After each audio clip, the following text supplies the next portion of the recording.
So we will have the Thai official who sort of coordinated the whole rescue. We will have the coach of those boys from the soccer team will be here, as well as one of the boys themselves. That's all in the afternoon of October the 9th. Enough about upcoming events. Let's get to this one. We were just saying also, it's been a long time since a leader from Nepal has been with us during the UN General Assembly sessions. Too long. We hosted the Prime Minister of Nepal last in 2008. And our guest today, the Right Honorable K.P Sharma Oli, is the 41st Prime Minister of Nepal, head of that country's first majority government in almost 2 decades. This is his second turn, as many of you know, as Prime Minister. He did a tour of duty, I guess you could call it, in 2015 to 16. He took the oath most recently in February of this year. The Prime Minister also serves as chairman of the Nepal Communist Party, the country's largest political party. He's long been a prominent figure in Nepal's political transformation and the peace process. The Prime Minister often articulates his vision with the phrase, "Happy Nepali, prosperous Nepal." And as you are all no doubt aware, that vision can sometimes run up against obstacles. 10 changes of government since the monarchy was abolished a decade ago. The devastating earthquake, of course, 3 years ago that took more than 9,000 lives. And it's a landlocked nation with 2 rather large neighbors, India and China. To that latter challenge, the Prime Minister adopts a policy of, quote, amity with all, enmity toward none. Prime Minister will give some remarks this afternoon and then be joined by Kevin Rudd. We'll leave some time for questions. I do want to recognize that these programs are supported and made possible by the Nicholas and Sheila Platt Endowment, named for our former president. We are on the record. This event, as others, is being webcast. If you would like to ask a question from beyond the room, you can tweet it using the hashtag AsiaSocietyLive, and that hashtag can be used by anybody in this room as well. Without further ado, please, a very warm welcome to His Excellency, the Prime Minister of Nepal.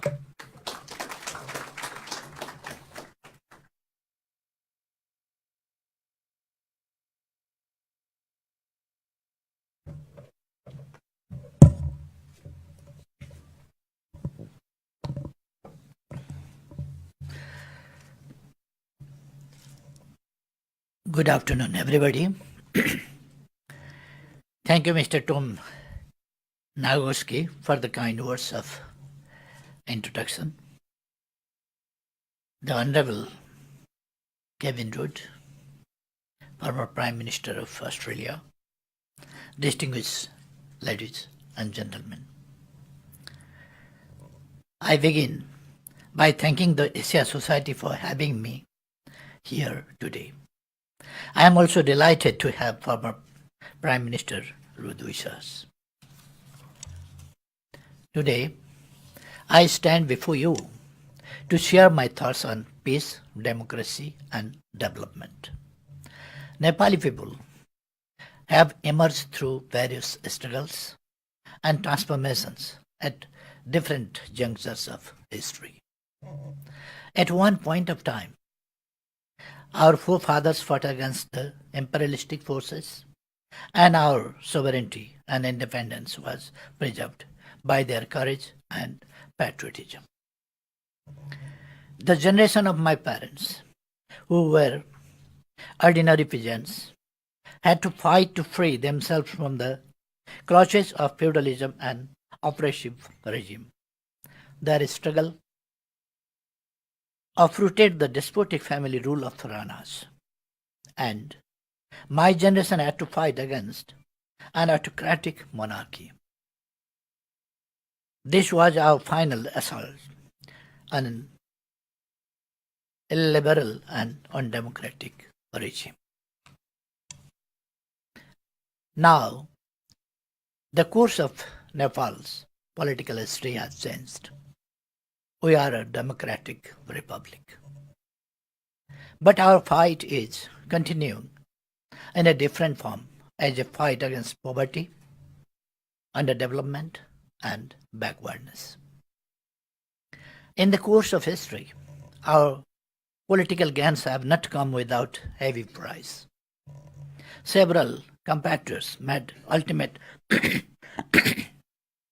sacrifice and got martyrdom. Many lived in political exile while others were brutalized and suppressed. I feel a bit emotional when I recall those dark 14 years that I spent in jail, including 4 years of solitary confinement. My crime was that I fought against autocratic regime.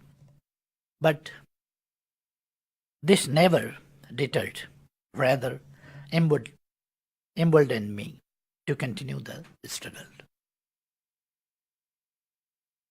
Ladies and gentlemen, as a result of our sustained struggle, democracy was restored in 1990. However, our fight for full-fledged democracy continued. We had never relented in our efforts, nor was there any complacence towards our ultimate goal of progressive democratic republic. An armed conflict that began in 1996 was successfully resolved through a peace accord signed in November 2006. Key to this process was the famous 12-point understanding forged in November 2005. I was among those who played an important role in forging consensus to advance this process and bring the rebellion force to a negotiating table.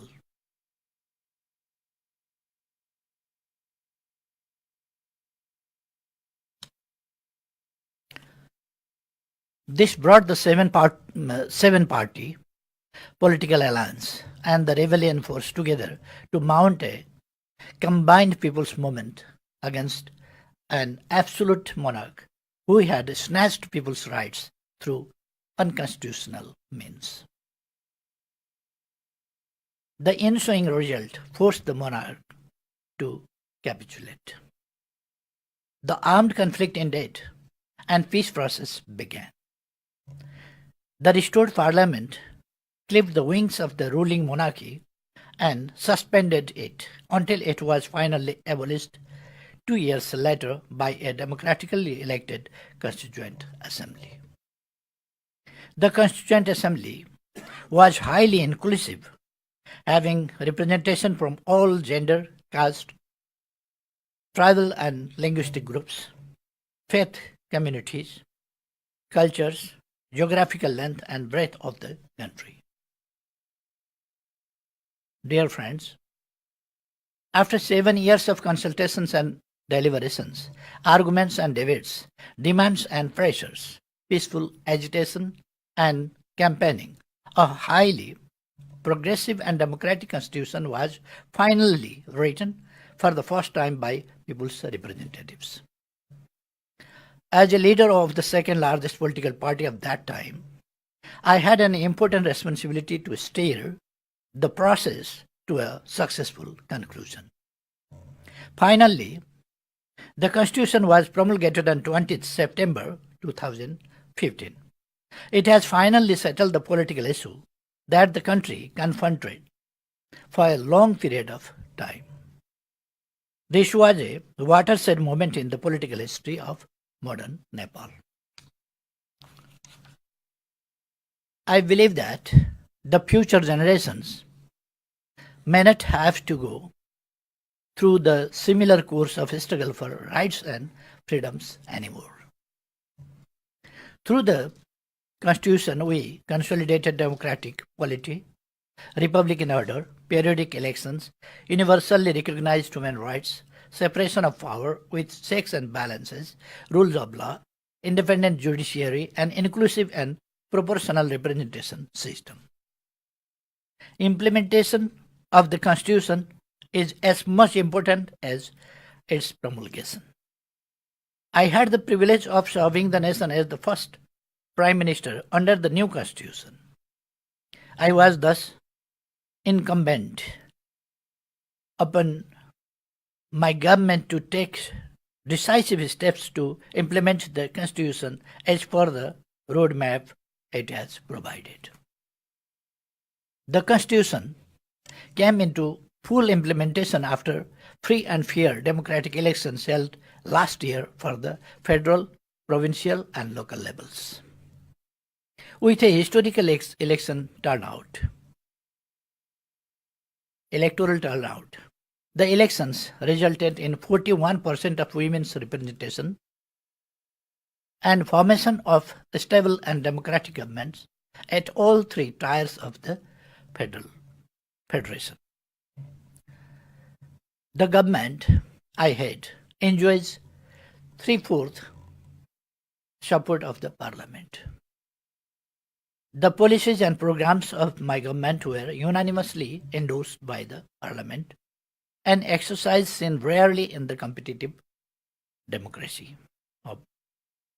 This proves that the fellow Nepalis repose trust in our leadership and our ability to deliver. Dear friends, we steered a successful peace process through inclusive political dialogue and deliberations and a spirit of accommodations.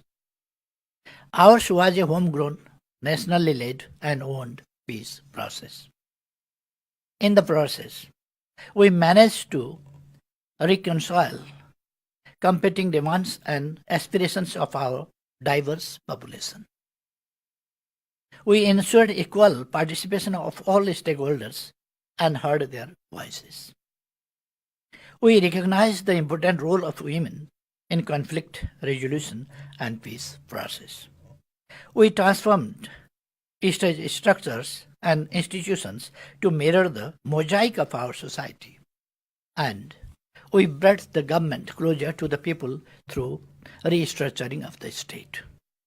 The major thrust of the peace process has been to promote reconciliation in society, healing the wounds of conflict period. Ladies and gentlemen, I have a clear vision for the development of the country. I am aware of our strengths, challenges, and limitations. To sustain the political gains and deliver on the development dividend to our people, my government has set a long-term goal of prosperous Nepal, happy Nepali. To realize this goal, we must eradicate poverty, eliminate inequality and discrimination, create employment opportunities, ensure social justice, promote good governance, and ensure effective service delivery. Our aim is to attain a comprehensive democracy that empowers individuals in all spheres of national life, political, economic, social, and cultural. I have a conviction that full realization of SDGs makes this possible. Nepal is a resource-rich country, but the level of development is well below our potentials. This mismatch must come to an end sooner than later. We have identified the drivers of economic growth.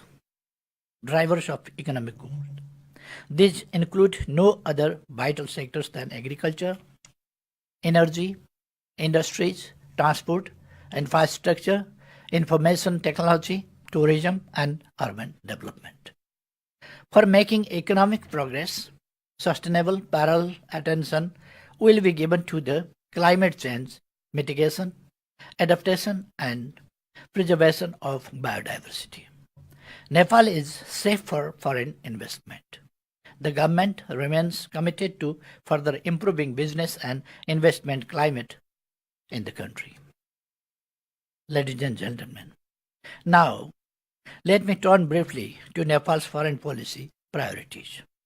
Nepal is the oldest independent state in our region, with her own distinguished and glorious history. Amity with all and enmity with none remains at the heart of Nepal's foreign policy. This is inspired by the principles of UN Charter, Panchashil, non-alignment, international law, and norms of world peace. We enjoy cordial and friendly relations with both our immediate neighbors, India and China. Economic growth and prosperity in neighborhood offers us a promising prospect for the development of our country. Our relations with major powers and development partners have been all along cordial and friendly. We would like to further develop and expand our cooperative partnership with them. Extended neighborhood and labor destination countries are also in our foreign policy priority. Nepal has been playing an active role for the promotion of regional cooperation under SAARC and BIMSTEC. On multilateral front, Nepal's effort will be directed towards promoting a rule-based, just and equitable international order in which all states, small and big, fulfill their international obligations in good faith and all countries enjoy equitable opportunities to fulfill aspirations for development and prosperity. Before I conclude, ladies and gentlemen, I would like to state that Nepal's commitment to democracy and fundamental freedoms is total and unflinching.